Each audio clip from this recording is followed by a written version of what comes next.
Olá, está no ar o Século News, edição especial. Papa Francisco visita escritório da ONU. Cardeal americano é expulso do sacerdócio. Direitos humanos auxiliam mulheres que sobreviveram ao Estado Islâmico. O Papa Francisco visitou um escritório da ONU nesta semana e fez um forte discurso contra a pobreza. O Papa Francisco participou da cerimônia inaugural da 42ª reunião anual do Conselho do FIDA em Roma.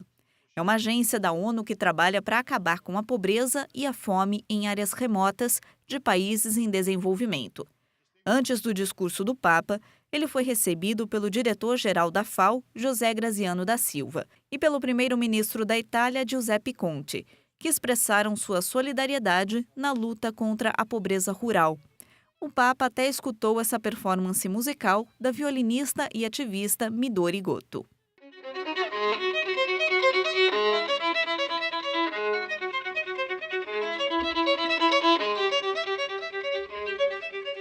Ela é a mensageira da paz para as Nações Unidas. Durante seu discurso, o Papa pediu soluções concretas para resolver a grande pobreza, a poluição e a falta de recursos sofridos por essas populações rurais. Ele encorajou a comunidade internacional e aqueles em posições de poder a cumprir suas responsabilidades. É paradoxal que boa parte dos mais de 820 milhões de pessoas que sofrem de fome e desnutrição no mundo vivam em áreas rurais. Isso é paradoxal, porque elas se dedicam a trabalhar como agricultoras e na produção de alimentos. O Papa também enfatizou a importância de promover ciência com consciência. Ele encorajou o uso da tecnologia para ajudar os pobres e ajudar as comunidades locais a assumir o controle. É necessário tornar os afetados pela pobreza os protagonistas. Eles não devem ser considerados apenas meros receptores de ajuda, pois isso pode acabar gerando dependência. Quando as pessoas se acostumam a ser dependentes, elas não se desenvolvem. As novas tecnologias não devem se opor às culturas locais e ao conhecimento tradicional. Elas devem complementá-los e agir em sinergia com eles.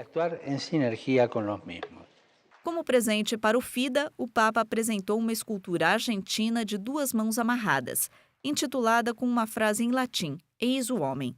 É a frase que Pôncio Pilatos usou ao apresentar Jesus após sua flagelação. Depois de seu discurso no Fundo Internacional para o Desenvolvimento Agrícola, o Papa se reuniu com esses povos indígenas. Ele recebeu muitos presentes, como esses.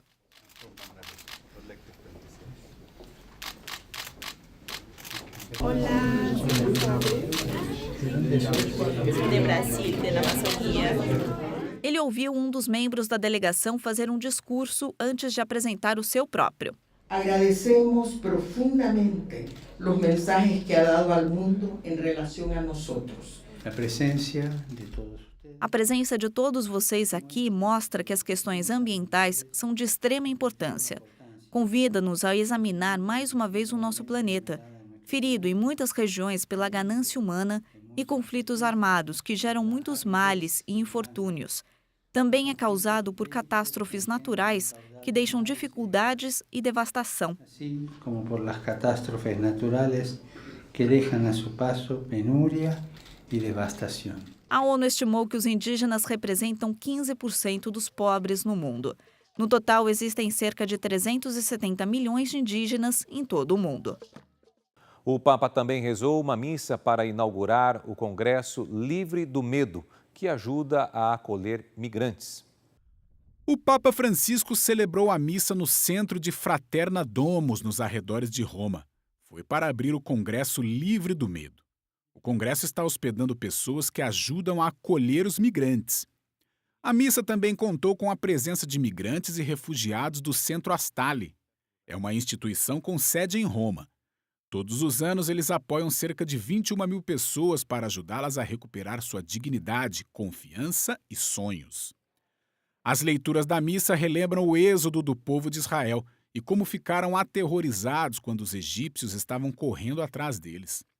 Moisés convidou o povo a não ter medo, assim como o Papa Francisco, quando pediu às pessoas que não rejeitassem os imigrantes. O Senhor fala conosco hoje e nos pede para deixá-lo nos libertar de nossos medos. O medo é a origem da escravidão. Os israelitas preferiam ser escravos por causa do medo. E também a origem de toda a ditadura. E anche l'origine di ogni dittatura. O Papa Francisco também disse que quando eles se prendem em seus próprios medos, eles estão entregando sua terra de liberdade para retornar à escravidão do Egito. Questo rimpiegamento su se stessi segno di sconfitta. Esse retiro em si mesmo, um sinal de distribuição, aumenta nosso medo do outro, do desconhecido, do marginalizado, do estranho. Eles são os privilegiados do Senhor, como diz em Mateus 25. Isso é particularmente notório hoje com a chegada de imigrantes e refugiados batendo à nossa porta em busca de proteção, segurança e um futuro melhor. In cerca di protezione, sicurezza e um futuro migliore. Após a homilia, os representantes do centro deram esta imagem ao Papa com uma imagem de Jesus resgatando Pedro da água. Representa o Senhor Jesus salvando Pedro, que está afundando na água, e dizendo a ele para não ter medo. Antes de partir, o Papa expressou espontaneamente sua gratidão pelo trabalho que essas pessoas fazem no centro. Vorrei ringraziare Eu gostaria de agradecer a todos pelo trabalho que vocês fazem. Pequenos passos são grandes passos na história. ma il piccolo passo fa il grande cammino della storia. Ele se despediu desses doentes na primeira fila e de alguns membros do centro antes de voltar ao Vaticano. O Vaticano expulsou o ex-cardeal americano Theodore McCarrick, de 88 anos, do sacerdócio. Ele é acusado de abusos sexuais contra pelo menos um adolescente. O Papa Francisco expulsou o ex-cardeal americano Theodore McCarrick depois que um julgamento da Igreja Católica considerou o religioso culpado de abusar sexualmente de menores. O Santo Padre confirmou como definitiva a sentença da Congregação para a Doutrina da Fé, instituição do Vaticano que preserva a tradição católica. O ex-cardeal foi considerado culpado de ter infringido o sexto mandamento com menores e adultos, com a circunstância agravante do abuso de poder. McCarrick, que já dirigiu a Arquidiocese de Washington, foi informado da decisão na sexta-feira e já estava proibido desde julho de exercer o ministério. Ele é a figura católica mais importante a ser demitida do sacerdócio nos últimos anos. O Papa Francisco, que tenta aplicar a política de tolerância zero, prometeu nesses últimos meses que seria intransigente com a alta hierarquia eclesiástica. Escândalos revelados nos Estados Unidos, no Chile e na Alemanha tiveram grande impacto na credibilidade da Igreja Católica e forçam uma atitude mais enérgica do Vaticano. O Santuário de Nossa Senhora de Lourdes, na França, reconheceu mais um milagre. É a cura de uma freira que sofria de uma doença degenerativa. A história de Bernadette Murillo é milagrosa. Ela é uma das mais recentes a serem curadas depois de visitar o Santuário Mariano de Nossa Senhora de Lourdes. Ela conta sua incrível experiência nesse livro, Minha Vida é um Milagre, a mais recente cura de Lourdes. A vida desta irmã francesa mudou completamente em 11 de julho de 2008. Após 42 anos de uma doença degenerativa e paralisante, ela sentiu que poderia andar novamente. Suportou os últimos 14 anos tomando morfina diariamente, usando um colete médico e dependendo de máquina de eletroestimulação. Ela foi curada completamente, imediatamente e inexplicavelmente depois de receber uma bênção para enfermos no Santuário de Lourdes. 10 anos de pesquisa médica sobre a cura confirmam isso. Bernadette não tem nada além de palavras bonitas para falar de Lourdes. Em Lourdes, encontramos a Mãe Bendita, a presença da fraternidade universal e o acolhimento dos mais frágeis. É um lugar onde não há diferença entre os peregrinos que chegam sozinhos e os doentes trazidos em cadeiras de rodas. Através do serviço aos doentes, Jesus está presente e os doentes oferecem muito àqueles que importam com eles. Encoraje os jovens a virem a Lourdes para ajudar os doentes, porque você recebe muito mais do que dá. Além de viver fisicamente sua doença, irmã Bernadette também é enfermeira. Ela acompanha muitos outros em peregrinações a santuários como os de Lourdes. Ela diz que há muitas lições para aprender com a doença. Dos doentes aprendemos a nos tornar pequenos, porque não temos a resposta para o sofrimento dos outros. Aprendemos a paciência, aprendemos a viver o presente como um dom, embora dependamos dos outros. Continuo a ir a Lourdes para orar pelos doentes, acompanhá-los, não com palavras ou discursos, mas simplesmente para estar com eles e ajudá-los. Sua cura foi apresentada em Roma. Ela foi acompanhada pelo bispo da diocese de Beauvais, que declarou oficialmente a história de irmã Bernadette como um milagre. É algo que não pode ser explicado em nível científico. Ao mesmo tempo, significa que houve intervenção divina, pelo menos para nós, que acreditamos. O livro também inclui uma seção com textos da comissão médica e declarações que certificam a cura rápida e milagrosa de irmã Bernadette. É o 70º milagre reconhecido pelo Santuário Francês. Os direitos humanos auxiliam mulheres que sobreviveram a ataques do Estado Islâmico. Os anos de escuridão e brutalidade do autoproclamado Estado Islâmico deixaram feridas profundas que levarão tempo a curar, especialmente entre as comunidades iázides e cristãs. Por meses, Pascal Warda, uma cristã e ex-ministra iraquiana, tem escutado e compilado os testemunhos das torturas sofridas, especialmente por mulheres.